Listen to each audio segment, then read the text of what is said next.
Now back to Colorado. A gunman entered a movie theater overnight in Aurora, Colorado, and opened fire. It happened during a midnight showing of the new Batman movie, Dark Knight Rises.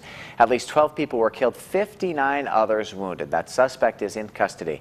Witnesses say a man wearing a ballistic helmet, bulletproof vest, throat and lower body armor, as well as a gas mask, burst through an exit door near the movie screen and tossed 2 smoke canisters into the packed theater. Witnesses say the gunman, identified by investigators as 24-year-old James Holmes, fired 1 shot into the air and then turned his cache of weapons on the crowd. Police say Holmes was armed with an assault rifle, a shotgun, and 2 pistols. He was captured behind the theater and apparently surrendered without putting up much of a fight, warning also officers that his apartment was booby-trapped with explosives. Investigators in Colorado, with support of more than 100 federal agents, say this will be a very intense and a lengthy investigation.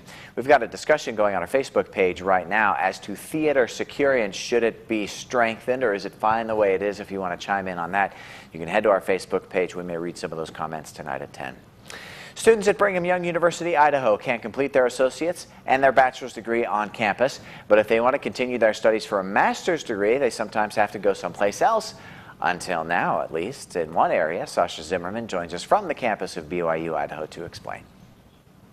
That's right, BYU-Idaho is now letting Utah State University come to this campus to offer a Master's of Business Administration degree as part of an agreement between the 2 universities. Beginning in January of 2013, faculty members from the John M. Huntsman School of Business will teach MBA courses on campus at BYU-Idaho. The program will offer the same curriculum taught at USU. I think what we'll have is a mix of newly graduated students, probably from BYU-Idaho, maybe from other institutions, and then a mix of professionals that are mid-career and are coming back to get an advanced degree. I think it's a great opportunity for the students since we don't have a master's program already here.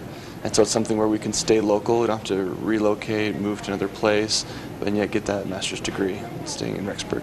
I think that's great. I think it's really nice because it's got the convenience factor. People that are trying to figure out where they're going to go, they can just stay here and finish up. Current BYU-Idaho students and employees, as well as recent graduates and others who are interested, are eligible to apply. BYU-Idaho has an unusually high number of married students.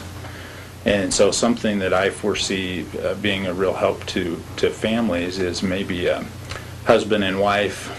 One spouse is still in school, the other spouse is done, and they don't really want to live apart, but this will allow the spouse that is done to continue in working on their MBA right here in Rexburg and allow them to keep pursuing their educational goals together. Tuition for the 2-year 36-credit program is about $25,000. The application deadline for winter of 2013 is November 15th of this year. There's a few programs that I'm looking at for MBA, but with this new opportunity, that's definitely a very attractive option to stay in the area and be local.